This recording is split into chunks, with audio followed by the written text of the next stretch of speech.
Our country is rapidly collapsing into tyranny. And when you see that happen in a country, there's certain things that you see repeated over and over again. And one of those things is that the dictator uses the power of the state to punish his enemies, to punish the people that he doesn't like and perceives as his enemies or his opponents, and also to send a chilling effect to everyone else who would dare oppose him in any way. And we're seeing that over and over and over. Trump explicitly ran on vengeance. He made no secrets about the fact that he was going to use his power as president, both his legal power and illegally wielding power, to inflict as much damage as possible and punish as much as possible his enemies. And here's an article that is exactly the kind of thing you would see in a country that is rapidly collapsing into tyranny as ours is.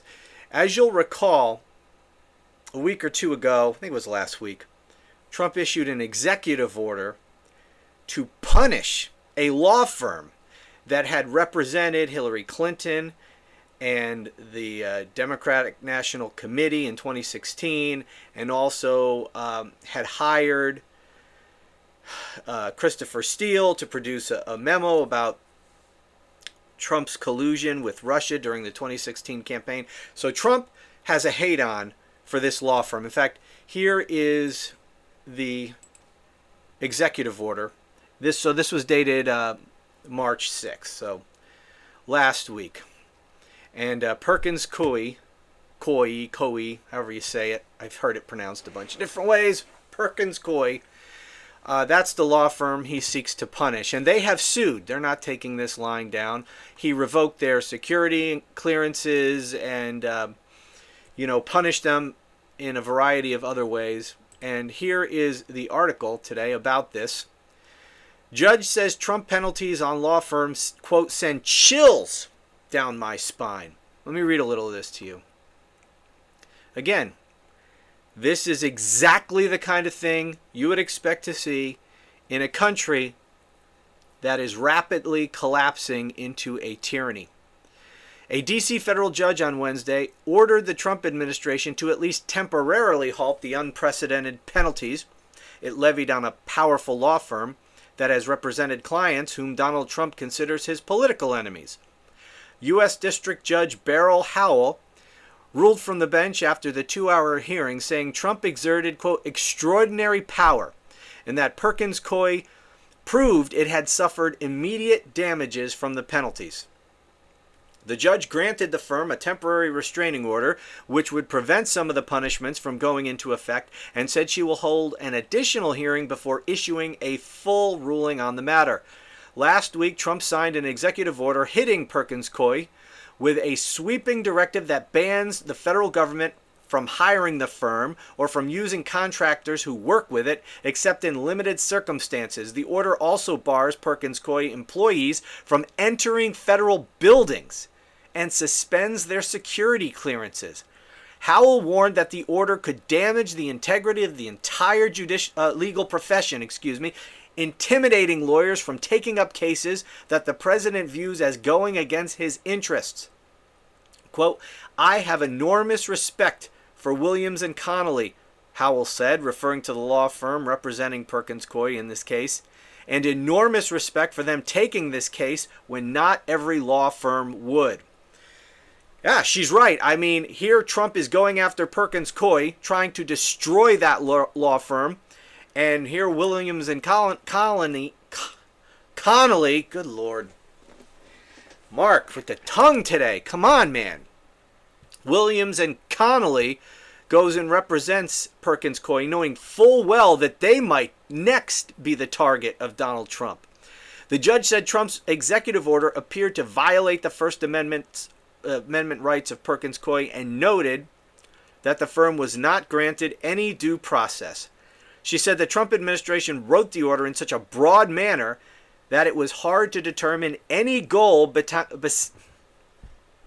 All right, maybe I should just go back to bed or something. I cannot freaking speak today.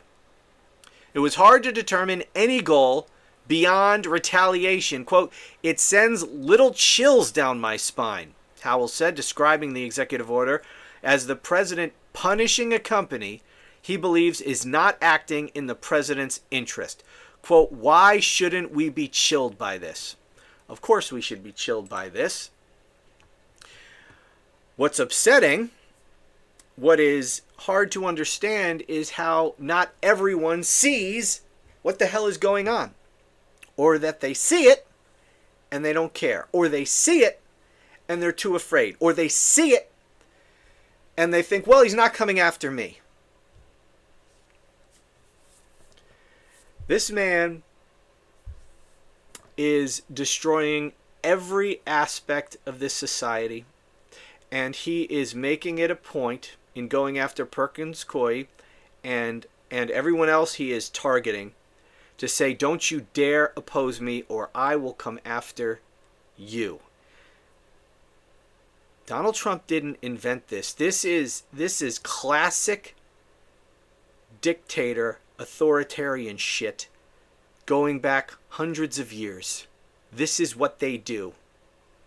You make people afraid. You control them by fear.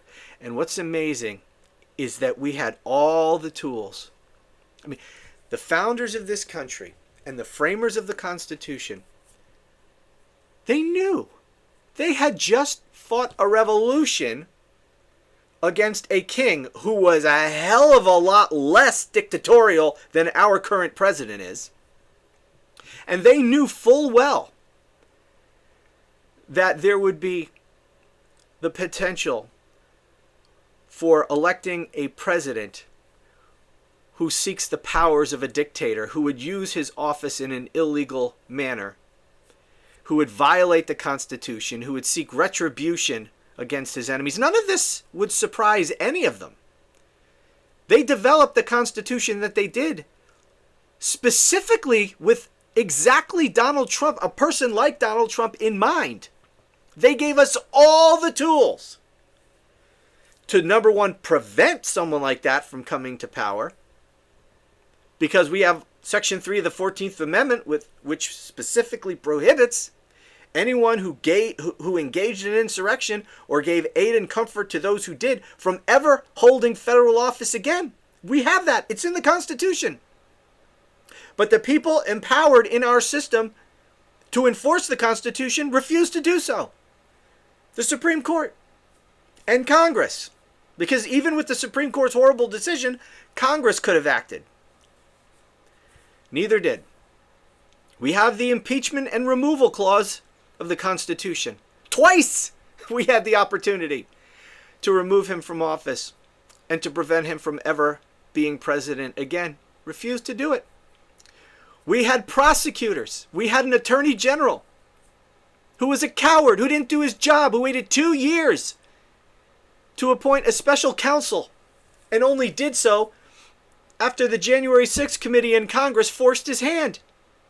Time and again, the people in positions of authority to enforce the Constitution and protect us against this dictator, they refused to do it.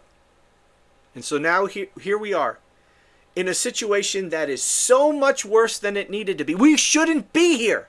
Donald Trump should have been removed from office in the first impeachment. We wouldn't be here. He should have been removed from office in the second impeachment.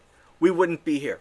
He should have been prevented because of Section 3 of the 14th Amendment from even appearing on the ballot. We wouldn't be here. Donald Trump should be in prison right now. Right now. He should not be president. He should be sitting in a federal prison.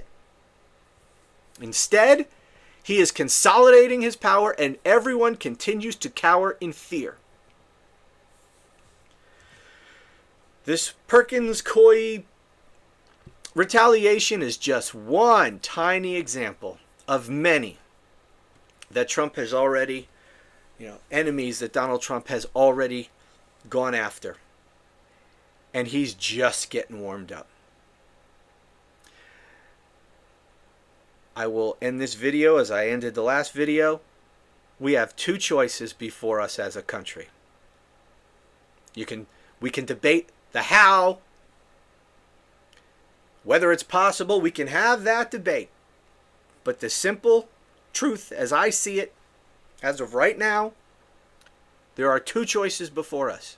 We either remove Donald Trump from office, and we can debate how. There are a few ways to do it.